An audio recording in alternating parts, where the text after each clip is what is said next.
All right, it is time for our high intensity tech training, The Future of Connected Living. We take a look today at the ways in which advanced networking and IoT are revolutionizing connectivity, enhancing experiences in MDUs. You'll hear valuable insights to elevate property management, to stay competitive in the evolving and converging markets of smart living and secure communities. I am very happy to welcome back to the Tuesday call Telarus VP of Advanced Networking, Graham Scott, along with Rob Norton. He's VP of Advanced Data Services at Granite, and a longtime friend of Telarus, Vince Bradley, CEO at Abundant IoT. Graham and all, welcome to each of you. It's great to have you all back. Yeah, thanks, Doug. Really excited to be here, and just want to echo your sentiments about the Partner Summit last week. What a great event. We were Oh, 2,000 strong in California, and it was so great to see so many of you and spend some time with you that joined us out there. We really appreciate your feedback. For me, that's very valuable. You tell me what you like, what you don't like, and we get to then take that and put it into practice in things like these HIT calls. So we are deep in the weeds for planning next year's content, next year's events. So we really do want to hear from you. If you've got thoughts on what you want to see in a HIT call or new types of events, please let us know. My colleagues and I on the Advanced Solutions team are responsible for putting together a lot of that content. And again, as we say, we're built for you. So we want to make sure that we are doing everything we can to incorporate what you want to see into our events. So thanks to everybody who joined us at the Partner Summit. But please, we do want to hear from you and let us know what you guys want to see coming up for the next year's events. So, all right, well, let's go ahead and dig in here to this topic. Now, MDU is not something we typically talk about in our space. It's been something that's been pretty much limited to a different side of the business. I mean, we focus on commercial enterprises and stuff, but a lot of things have changed within the MDU space over the last couple of years. And we're going to dive into that and see and talk about why you should care about what's going on. So, this slide here's got a couple of different graphics on it. The first one on the left-hand side there, ESG. Now, I've talked about ESG before. It stands for environmental, social, and governance. Basically, what it is it's a set of standards and policies that investment firms use to evaluate different types of projects, different types of companies. They're standards and guidelines that are in place that are designed to put environment, social, and governance at the forefront of decisions they make when they're building, investing, etc. So we talked about ESG in the context of energy on a previous call with Vince Bradley, who's joining us on this call here as well. But one of the things that I think is really important to get our head around is ESG is primarily a capital-driven policy. So it is something that is extremely important to institutional investors, REITs, hedge funds, all of these types of things that lend money and invest money in companies. They look at ESG very, very strictly and expect the investments that they are making to adhere to ESG policy. So when you're talking about real estate and things like MDU, like we're going to talk about here today, ESG is not just a, hey, it's nice to have. It is a true value lever that they use in those discussions. And strong ESG ratings lead to lower cap rates, better financing terms, and a lot of those kind of things. So it is incredibly important to this aspect of industry. And so that is something that I just wanted to cover first. Now, this handsome fellow that we've got here on the right-hand side of the screen, he is called Carlos Moreno. Now, he is very important in the MDU space over the last couple of years because he is largely credited with the introduction of the 15-minute city. And what this is, we'll get into some detail on that, but that has really changed the way investors and real estate developers look at building properties, okay? So he is a professor at Sorbonne University, very well known. He's an urbanist. And in 2015, he came up with this concept, the 15-minute city. So if we go to the next slide, got a little bit of detail here. So what is the 15-minute city? Well, basically, it is based on a couple of key concepts. Number one, proximity. Basic needs are located close to where people live, 15 minutes. you should be able to get anywhere from anywhere within a 15-minute radius, either biking or walking, very, very close proximity. It's also based on density, okay? Meaning the land is mixed use. We're going to put as much stuff together in an area as we can.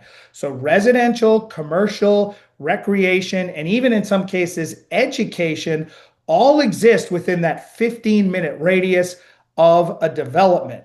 So in addition to that, we've got density. It's very well populated, right? The more stuff we have, the more people we're going to attract. So not only is it diverse, but it's also dense. And this is the part where our eyes need to light up.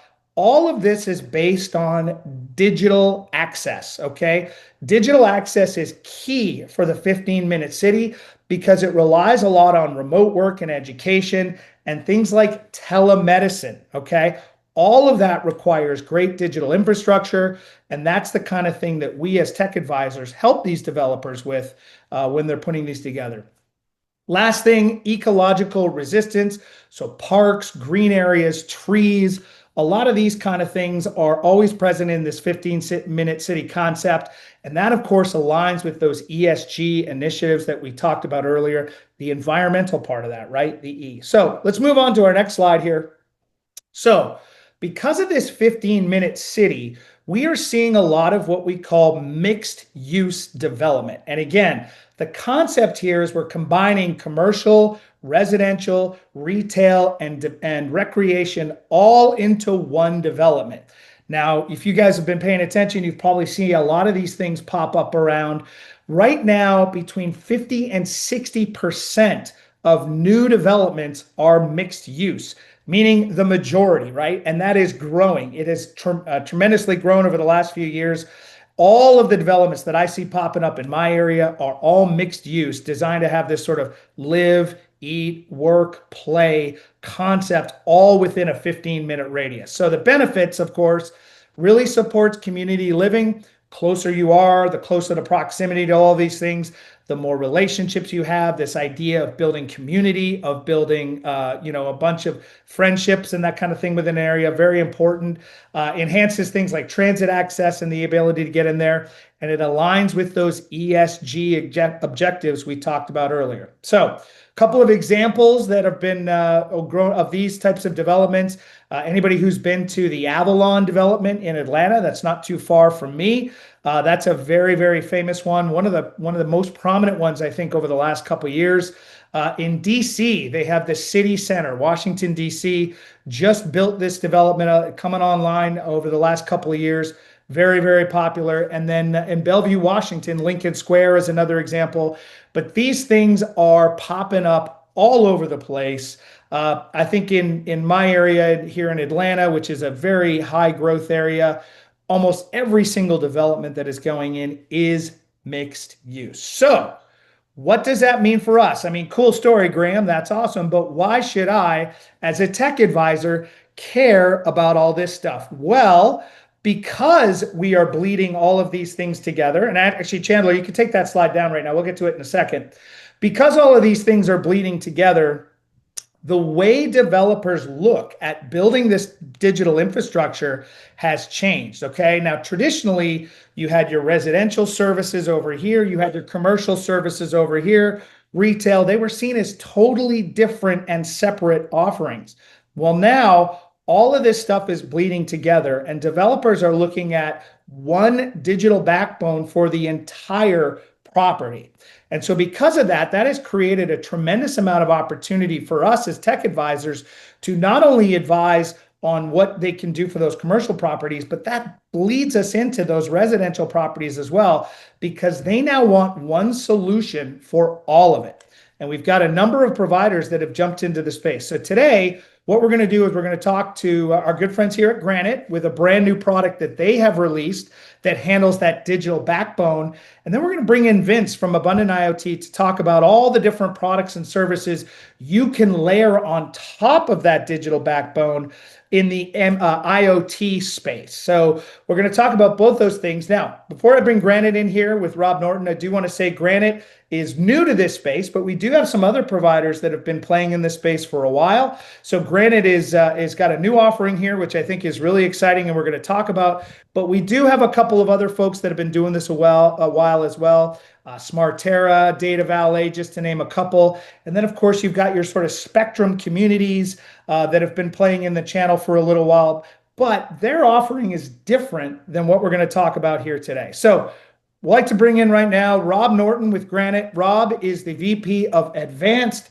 Data Services, and traditionally, Rob was in charge of the Granite Grid product. I think still are, Rob, right? Correct? You still run the. I am. Yep, I am, Graham. Thank you. So some of you guys may be familiar with the Granite Grid product. It's been around for a little bit, but Rob, you guys clearly saw an opportunity with a lot of these things that have been happening in this industry and have really kind of expanded the offering into some other areas, correct? Yeah, 100%, Graham. And again, thank you for the opportunity to talk to everyone today. Appreciate it. We are super excited about growth in this market segment. As you know, Granite, we've been very fortunate in our growth trajectory over the last 23 years. I've been part of that since the beginning. The last 9 I've spent with the Granite Grid team, and it mostly focused on the retail segment of real estate. And in 9 years, we've grown that business to over 1,100 properties and 160 million annually, and generating for our partners north of 50 million in partner commissions, meaning the property owners. But I think the residential segment of the real estate market, if you look at current demographics today, you look across the U.S. today, average new home buyer is now 38 years old.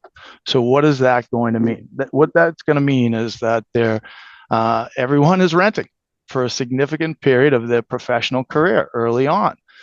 So it represents in the MDU space over 21 million units across just the US that we can help service in our new Community Edge product line.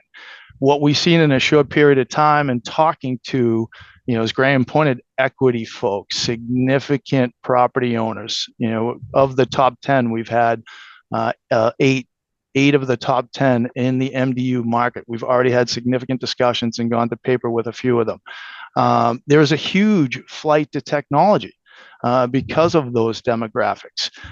Huge flight to technology so that the tenants have a seamless opportunity to get the bandwidth they need to support the applications they're going to run in their individual units while freely moving throughout any structure that they live in.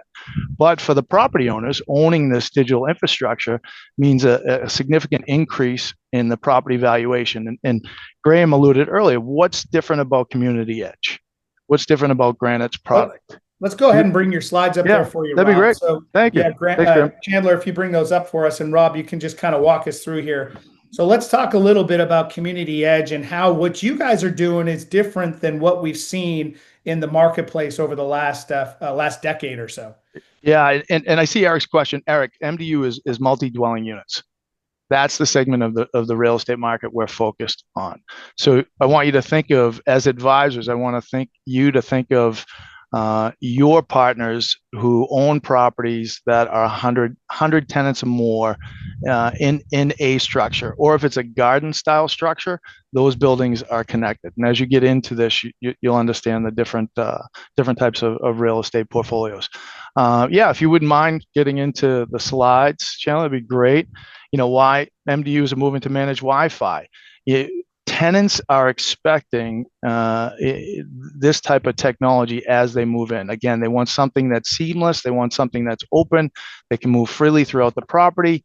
If you think of, again, the demographics, most of these young professionals are going from a college-based apartment system that is built this way and want that type of same service and opportunity when they move into the traditional housing market. As you see here, 62% of renters, when they're looking at somewhere to move into, if it doesn't have this availability and technology, something that's not cumbersome with wires, something that doesn't have multiple operating systems where you can't move freely through the property, whether it's the gym, it's the laundry, it's the pool, everything connected to your unit, they're going to move on because they can get that elsewhere. We can continue on, channel. That would be great. Again, what is most important to this demographic? If you do your own individual research, it's high speed connectivity is one of the most important things that this demographic looks at when they're looking to sign a lease. Certainly the owners understand that. Have those discussions with your partners. You're going to find out quickly, that they understand that. Whether it's ground up, it's existing infrastructure, we can do it all. And again, what we're focused on is helping the property owners build an infrastructure that they own, that provides what the tenants needs, that creates new net operating income for them, and certainly reduces their OPEX costs, because all the operating systems they're running individually today within their properties, they can condense over the infrastructure that we're building with Community Edge. Yeah, and just to jump in here, Rob, I think this chart here and the stats. What I really want to draw people's attention to is that gap that you've got between desired and availability. Right, there's quite a significant gap there, and I think if you look down the list, you see satellite cable or other form of pay TV. If you look at the stats on college campuses, okay, how many of those college campuses are actually getting traditional satellite or cable TV? It is almost zero. Okay. So what does that tell us about these group of renters that are going from those types of environment as they move into apartments? They're not looking for traditional TV options. They want internet. That's what they want, that digital backbone. So true. So well said, Graham. If for those of us, as you can see, I'm long in the tooth here at Granite Corporate. I have, two young boys, couple of years out of college. And when they came home from college, they had access to a jack in their room and they could have hooked up the cable. No, they just stream. They stream for gaming. They stream for TV. They don't need the access that an old fellow like me needs. And this is what they're expecting. They're expecting high speed, seamless transition throughout the building. That's plug and play for all the applications they're going to run. And that's what we're delivering. And if you look at what we're up against in the marketplace, most of what the incumbents are providing today is nothing like this. They don't work agreements where the owners, it's their infrastructure. It doesn't become, and since it's not their infrastructure, it doesn't become part of their valuation. And it goes back to what, a little bit back to what Graham had mentioned earlier about cap rate. The owners, how do you drive numbers with valuation numbers within a property? It's two ways: new net operating income, which we provide here for the owners, and reduce OPEX. And we do that as well by providing the tenants the best of class service and managed Wi-Fi. So yeah, let's move to the next slide. I think we've got a little bit of detail here on that, Rob. And talk a little bit about how what you guys are doing is different than what is traditionally available in the market. Yeah, what we see in a short period of time, as you talked about, Graham, there's a lot of folks doing it. What we're willing to do, and there's a CapEx, component in this for the owners. If it's an owner with good financial standing, and we'll do our due diligence with them, Granite doesn't have a capital problem. So early on, we're willing to put our capital to play to build out this infrastructure in a proof of concept model with any of your partners to show that they should do this across their whole portfolio. In that model, we'll obviously recoup a little bit more of what is produced out of the tenant base and kind of give you a little sense of the numbers.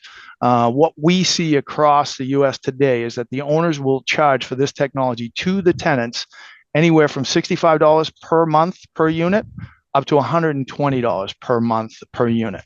We get a managed service fee out of that, so there's monthly recurring revenue in it for Granite and for, our partners and advisors.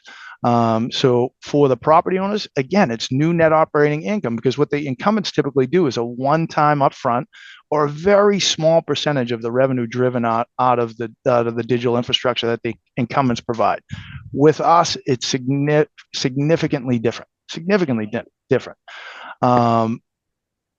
With I see in some of the questions off campus college living, absolutely. Whether it's rental, whether it's owned, absolutely, we're involved in that. On the OpEx side, if you think of all the different operating systems that an owner will run, whether it's HVAC, it's security, it's lighting, it's access into the garage, that's cost that the owner has to incur. Well, if we build out a digital infrastructure for them, and it's theirs, well, they can layer it over this infrastructure and reduce the costs associated with those other individual costs, further creating increased valuation, that they can use for a number of means. They can borrow off of it, they can increase rent, they can sell the property, and this transitions to the new owner. Enormous upside in this for sure. the tenant, for each and every one of us on this call, and especially for the owner. Yeah, so just to simplify things here, the big difference is that when you guys get in there and build a property, obviously there's an evaluation process, but the owner of the building owns the infrastructure. Okay, so when Granite builds the fiber in there, that infrastructure is owned by the building owner, the developer. And what that means is it's anywhere between a 5 to 15% increase in the valuation of that property. So if I'm a real estate developer, 5 to 15% is significant. And the reason for that is because of this revenue stream that it creates. And of course, we as tech advisors can also benefit from that revenue stream in the form of a commission. So in the interest of time here, Rob, I want to move to the user benefit slide. So Chandler, if you can go to that one there. Rob, quickly just talk about what this looks like in implementation. And then I'm going to go ahead and key in Vince to talk about the next phase here of where else we can make some money. Yeah, ease of use, of course, is our focus. We build it, we service it. Any break fix scenarios, we send our techs to handle. We come into any property with 2 circuits with as much bandwidth to support all the tenants' needs. Instant access for the tenants. They come into the unit, or they can get in via the portal. They set up their account. They have access to their service. Again, open architecture, move freely throughout the building. No contracts. It's tied into their lease agreement. They pay a technology fee to the owner. And again, we don't bill the tenant, we bill the owner for our managed service fee, but we handle everything. We don't want the property owner involved, nor do they want to be involved. It's again the private network that they freely move throughout. And as I mentioned in the beginning, as we went into this slide, it's redundant connectivity. We come in with 2 circuits, we balance load those circuits, distribute it throughout the property. Some property owners get a little clever. We'll charge a premium for those who want more than the baseline we will provide, and good for them. Additional net operating income that they can drive. And why do we go with 2? It's obvious why we go with two circuits into the property. In the event there's a challenge with one, we can make sure that the tenants still have some sort of access while we're trying to fix the other. And yes, and I see you can get the deck. Dave Hanron, my teammate's on here. He's probably the local channel manager for most of you. Please reach out to him for our Community Edge deck, and certainly through him, I'm happy to get on any and all calls and go over this with you guys in more detail. Yeah, and we'll have some time for some questions here at the end, but thanks for that, Rob. Chandler, I'll get you to bring the slide down here. I'm going to transition over to Vince here to talk about kind of the next phase. So once we've built this digital backbone into the property, there's endless possibilities of what we can do with it. Now, obviously, Rob just talked a lot about the benefits to the user, streaming video, gaming, just basic internet access. But there's also some significant benefits to the property owner, not to mention that valuation, which I think is significant. But let's go back to that ESG, environmental. Well, that's all about efficiency and compliance. And we've had Vince on here to talk about a couple of these things before, but I think there is really no better use case, Vince, than this type of a property where we can do things like power, water, and manage all this stuff. And it all requires this digital backbone. So welcome, Vince. Chandler, if you want to throw Vince's slides up, he's going to walk through a couple of the additional revenue opportunities that we have within the MDU space. Thanks so much, Graham. Thanks everyone. And I gotta say, I'll try to keep it to a couple, but I might go further than that. There's a few. There's a lot. Anyway, so we do digital transformation of business ecosystems. You can see our ecosystem here. I won't go through the whole thing, but just a high level on this. You can see that the things that we put together here essentially are definitely the best phrases, and now for something completely different, right? For those of you that are Monty Python fans. So again, when bringing energy services into the conversation, it changes everything, right? We often use energy services to help pay the CapEx for the IoT and the connectivity. So, but anyway, getting back to this slide really quickly, things like flexible and floating solar. Flexible solar is a thing of the new smart city. This is the kind of technology that we bring to the table. Things like harmonic filters that can protect from the equipment in the entire city, the entire building, and save a lot of money at the same time. But the hot topic really is MDUs and in general, right? Any large facilities or organizations, campuses, power. Power as we know it, we're in a power crisis. A lot of people don't know it yet, but I know a little too much about it. I'll just tell you right now, we could source power in 9 months renewably versus the grid that can take 5 years, right? So just these are some of the challenges that come up that we deal with in the MD and other space. Of course, electricity, natural gas, wireless is a big part of it. Waste, energy, expense management, HVAC, EV, LED. We do the whole suite. And so if we move to the next slide, I can talk a little bit more about, getting in depth about it and looking at specifics, right? Here we have IoT and multi-carrier SIMs. So we do a lot here. I'm going to go pretty fast through this in the interest of time. But just to suffice to say, there's a lot here, right? The 915 spectrum, where we can take an entire city and have data transmitting, IoT data transmitting through the entire city. And it could be up to 80 miles, right? We don't have any that big yet, but there's a lot in construction right down to Graham, to your point. When you talk about Avalon, City Center, and Lincoln, all of them are good examples, but there's so many more in construction right now. This is a booming space today, and it's not going to slow down at all. On this slide, again, you can see on the left, our console on the lower left-hand corner, some of the sensors and things we do that are focused on energy services, but we also tap, a lot of other information for the city, right? So we can do all the connectivity services as well. If you move to the next slide, we get into talking more about the energy specifically. And, a picture tells 1,000 words, the ecosystem helps. This one also helps where it spells it out a little bit. And so you can see another way of looking at those services. Smart city and smart building consulting would be one in the lower middle there that you see. That's very apropos here. And it's something we can do. And that's compensable, by the way, to everyone. So if you need help with a project, a lot of people don't know where to start, right? And so we can definitely help with that. So we move to the next slide. We start to get into more of what's going on with Abundant and why us, right? What applies to MDUs often applies in other areas, right? Once again, you can see, to Graham's point, down there on the bottom right, ESG. ESG consulting is another thing we can help with. And we do focus on the E of ESG. Thanks for mentioning, Graham. And the bottom line is there's so much here that we're doing to help with those scores. Everything we do helps with those ESG scores. So not to go in depth here, but just to let everyone know, there's a lot to unpack there. The next slide I love. This one gets into more talking about access controls and looking at the smart city and the inner workings of it. So you can see there on the left lower hand corner is an image that gives you the idea about it. But really the tech highlights, right? It's actually becoming really simple. 3 connections, internet power, and maglock is the most common, right? With those, durable hardware. This is all really high level stuff. Verkada cameras, for example, and associated cameras. If the budget's not there, we can do other services as well. But the bottom line here being that there's a lot to unpack. The CTA that you can see there is to, get the pain points in the building, right? Now, in the case of MDU and new construction, it's different. This is often, we'll come into a project sometimes. We need to get the pain points of where they're at, address them, and move on. So that's kind of what we do. And just to jump in here, this is probably one of the more popular options that I've seen with a lot of the MDU. Think about things like license plate cams, where a tenant can pull up to a garage door. The camera will recognize that tenant's license plate as an occupant in the building and go ahead and raise that door for them, just providing security for the tenants in the building. This has been a huge thing. Access control, security cameras.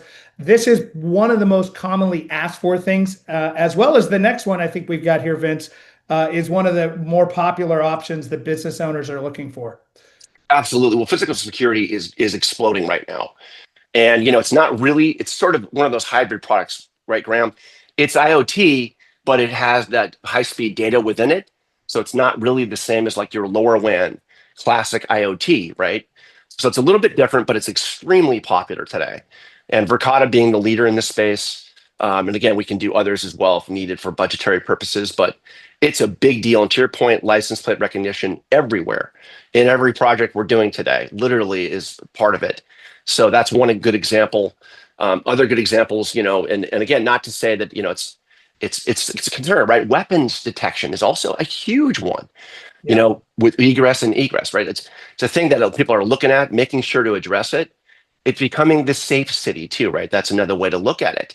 So there's a lot of security within this. On the right side, you can see, the keys, right, would be real-time visibility and remote management. Those two are factored in, and they're a necessity when it comes to FISAT's physical security, what we're doing with it. And it's typically, usually a part of the project. By the way, we often can bring these in existing projects. A lot of times when they start out, they're doing the foundational work. Typically what we find is if they're only 30% of the project, we can get in there and do some of these ancillary services. Once we get to 50%, it's usually much harder. When the GC comes in on all of the projects, it's much harder to do.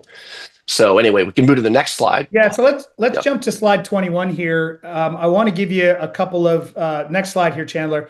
Vince, this is kind of where you guys really shine, is in this power and water efficiency area. Want you to take maybe 2-3 minutes, touch on this, and then I know you've got some other cool stuff in power you want to share before we get into questions. So maybe 3 minutes here to wrap us up before questions. Take it away. Yeah, absolutely. And you're right. This slide is really the one that just, it's a little packed. We have a lot to talk about. I'll start upper left hand, go down, and then right. So the harmonic filter is an amazing device. It's not well known. Bad or dirty power is the thing that we're talking about here. It's, basically the AC to DC conversion creates problems, heat and noise, lost energy. Well, before you even turn on the light, you've already spent 8% on your electricity. No one can afford to spend 8% on anything unless they're using it, right? And it's just from being plugged in, not being used. So literally, this is a massive problem. We can save a double-digit percentage on the electric bill in any state. And that's one of the most exciting things about it, is the fact that, it's any state. It's not just the deregulated states, right? So you can help anywhere in the country. You can see that summary, up to 20% off the bill. Actually protects the equipment too. Super, super important as it relates to MDUs and a lot of this projects that are moving on. There is also a CapEx way to tap that program. And you can see on the right, the little certified power saving product right there, that's ESG. It helps with that rating. So you can see some of the examples of savings in the lower left-hand corner. This is one of the best products, and it applies to any business. Anyone billing over $5,000 a month in electricity should be looking at the harmonic filter, and we can help with that. On the right, you see the water efficiency valve. And with this, a lot of us have never seen water coming out of a pipe. You know what we're seeing? We're seeing air. That's what you're seeing. Google laminar flow of water, if you don't know what I'm talking about. It's mind-blowing. It looks like ice, right? And that's exactly what this technology does. It takes the air out of the water. It also optimizes and it puts efficiency into the configuration. And so you can save 30 to 40% on the use of water, literally, just by putting in some of this technology. It's valves and associated technology that we put in. And so you can see some of the savings, some of the examples right there. A must for any MDU project, no question, on both of these products. So we can move to the next slide. And to Graham's point, power. There is a power crisis. This is a big deal. A lot of people are not aware of this. And actually, some of the things we can do today, we can do a lot. Actually, there's one more slide to this, but let me talk to this one really quickly. You can see on the map, Northeast, Midwest, and Texas. We can actually help them. And right now, by the way, energy prices are relatively low right now. It's amazing. We're kind of blown away. The pricing should be $1 higher than it is right now. So now is a great time to get energy bills. That's the CTA here, because it gets you into the whole project. Even if don't have an MDU project today, you can get the energy going, and then when an MDU comes up, you'll be ready for it. That's my takeaway on that. You can see though on the right side there, all the different things we can do, right? I talked a little bit about the solar, the battery backup added to that for a microgrid. We're doing all kinds of generators. We actually had a $1.6 billion deal that we got into in January, and $80 million in commissions to the advisor. It's an incredible deal. And this was a data center deal, but cities need it too, and MDUs need it too, right? So they're tapping a lot of these renewable generators. The hyperscalers are going on that as well. And so there's so much to unpack here. The takeaway, though, is there is a power crisis. We can deliver power in as little as a few months, up to 1 year for primary power, 9 months, which replaces the grid, just to be clear. So this next slide kind of wraps it up, and it goes into, that's why we have never seen a curve like, well, we haven't seen a curve like this since the polar vortex, as you can see on the slide. So you can see there's no lower point on this slide, right, in the next year and a half. That's why right now is a great time to get the bills in the energy space and tap it. Because again, you can help them save money and protect them from the volatility of the energy space. Yeah, and I think that's a great way to sum it up. Just for, and we're going to bring Doug in here to kind of go through some of these questions, but just to kind of wrap this idea of power up, I was involved in a conversation with a fairly large developer on an MDU opportunity. We were having, the conversation was moving along well, but when I brought up what we could do in the power space, their eyes lit up, right? And I think we get so focused on our technology and stuff, we tend to forget about some of the other stuff. It's really about driving value for your client. So Doug, I know we had quite a lot of questions, very lively chat in there. So what do we got to tackle here, my friend? We've got a bunch of questions in the chat, but I am absolutely up against the wall for time here. We've still got to get through a couple of presentations. So I think what I'm going to do is give you a quick second to sum up here, and then we'll leave the chat open so that you can answer a few of these, respond to them as we finish the call. But I'm really short on time at this point, but it's fascinating. And you're absolutely right. As soon as we started talking about power and water and these new kinds of applications that are available in these communities, unbelievable questions and responses coming in. So there's a lot to chat about. And I'll jump in. May I'll have jump to in the chat there. have this discussion again one of these days. But yeah, if you've got one or two that you want to sum up here quickly, let's go with that, and then I'll move on. Yeah, I'll just give a final thought that, hey, look, this was an area that was pretty much blocked off to us as tech advisors for a long time. Maybe we had somebody that would come in and give us a one-time on some door fees or something. Not anymore. The mixed use development has opened this area up to us as tech advisors to take advantage of. We've got massive companies like Granite getting in the mix. We've got really cool technology from companies like Abundant IoT. There is a ton of opportunity in this space. So Vince, Rob, Dave, and I are going to stick around in the chat, answer some questions for you.